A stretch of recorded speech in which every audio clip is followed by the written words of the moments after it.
Hai teman-teman semuanya, welcome to Daily Terapi Tara. Di episode kali ini aku akan menjawab salah satu pertanyaan dari salah satu teman kita melalui DM IG saya.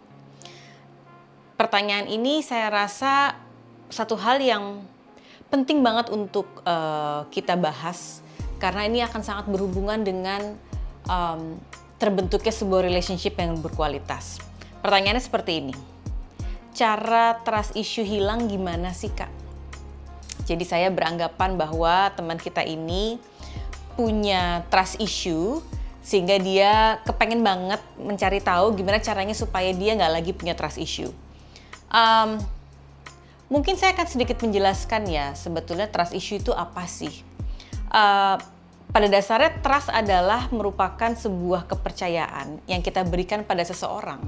Yang dimana kalau kita trust dengan seseorang, maka kita akan merasa orang tersebut bisa kita percaya dan bisa kita andalkan. Memiliki trust issue itu bukan satu hal yang mudah karena ketika kita mempercayai seseorang itu rasanya sama seperti kita menyerahkan kontrol kita terhadap orang tersebut. Dan menyerahkan kontrol ataupun kendali kepada seseorang ini bukan hal yang mudah. Karena kita nggak pernah benar-benar tahu orang tersebut bisa sepenuhnya kita percaya atau tidak. Ada beberapa orang yang memang mungkin sejak awal gitu ya, memang udah punya trust issue.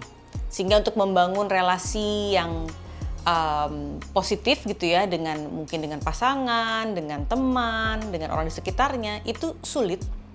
Tetapi ada juga orang yang mengalami trust issue karena dia baru saja tersakiti atau pernah tersakiti oleh seseorang. Jadi sebetulnya ketika kita punya trust issue itu penyebabnya macam-macam ya. Kalau menurut beberapa teori dan penelitian, bahkan trust issue itu udah bisa terbentuk dari masa kecil kita. Salah satu tokoh psikologi yang terkenal yang sharing teori tentang perkembangan psikososial mengatakan bahwa bahkan trust itu sudah bisa dibangun, sudah terbentuk nih pada saat anak itu berusia antara 0 sampai 18 bulan. Pada masa ini, anak ini akan menumbuhkan trust ataupun bisa jadi mistrust dengan orang lain. Jadi bergantung bagaimana relasinya dengan caregiver-nya. Atau saat kita kecil kan berarti orang tua kita ya. Kalau orang tua kita di masa kecil itu bisa memberikan kenyamanan, bisa memberikan kebutuhan yang kita butuhkan, maka itu akan menumbuhkan perasaan trust dengan orang lain dan nantinya pada saat dia sudah dewasa dengan lingkungannya. Tetapi kalau di masa kecil, caregiver ini atau orang tua tidak bisa memenuhi kebutuhan anaknya, maka ini akan membuat anaknya jadi punya mistrust terhadap orang di sekitarnya. Hubungan antara anak dan orang tua yang kurang baik gitu ya, itu juga bisa menimbulkan ketidakpercayaan, bisa menimbulkan trust issue. Seperti misalnya, orang tua tidak dapat diandalkan, sering pergi atau sering mereject anak misalnya ya contohnya ya. Atau kadang-kadang memberikan cinta tapi kadang-kadang enggak atau bahkan nggak pernah memberikan cinta sama sekali, tidak ada kedekatan ya. Ini bisa memunculkan trust issue. Penyebab lainnya yang membuat orang jadi punya trust issue adalah mungkin di dalam pengalaman hidupnya dia pernah mengalami social rejection ya. Ditolak oleh lingkungannya, misalnya dibully, kemudian tidak ditemenin, dijauhkan, contohnya ya.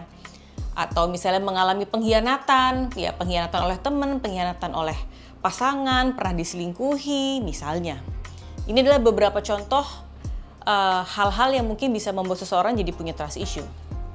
Dan pada saat orang memiliki trust issue, dia akan punya banyak pemikiran-pemikiran ya di dalam otaknya ya. Contohnya nih seperti, ih jangan sampai saya disakitin. Kok bisa-bisanya sih saya disakitin seperti ini?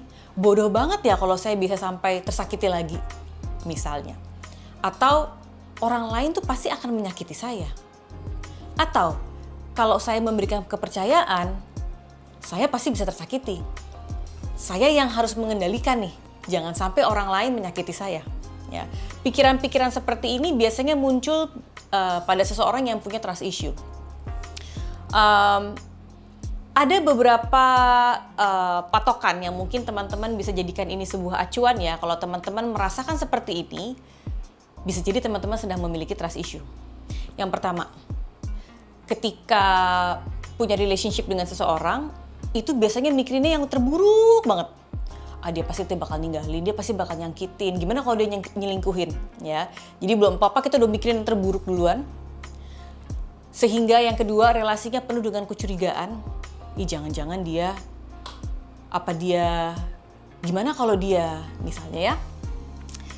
Dan sulit banget untuk memaafkan ketika mungkin pasangan kita, teman kita itu melakukan sebuah kesalahan, susah banget untuk kita maafin dia gitu ya.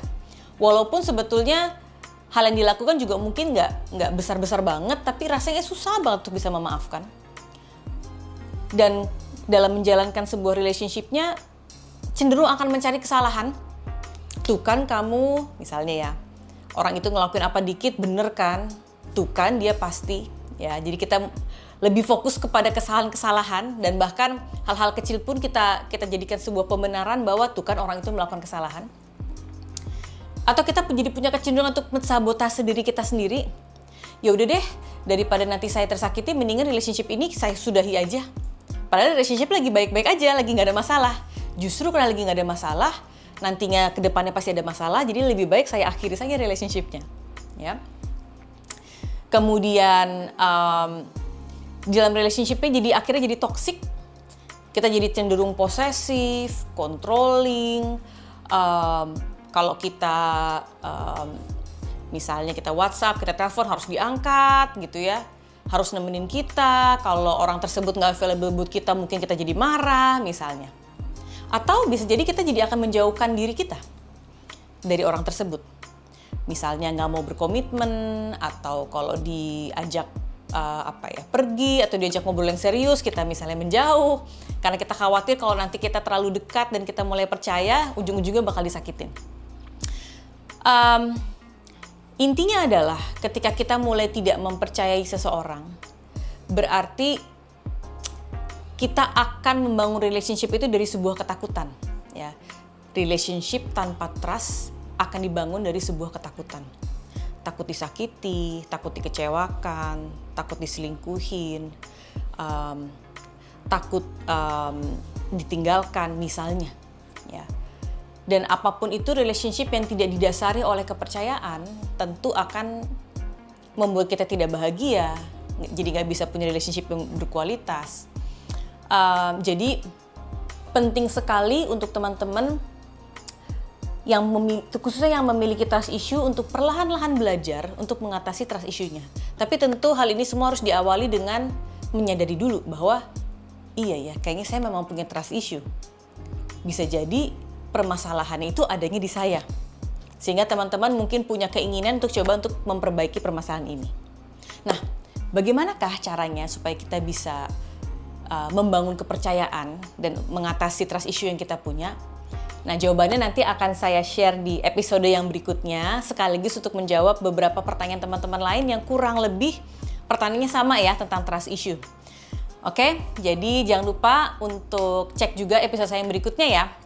Dan jangan lupa juga buat teman-teman yang mungkin ingin curhat ataupun ingin bertanya dan ingin dijawab maupun ditanggapi lewat video, jangan lupa untuk boleh DM, follow Instagram saya, kemudian DM, ataupun bisa subscribe di YouTube channel saya. Oke?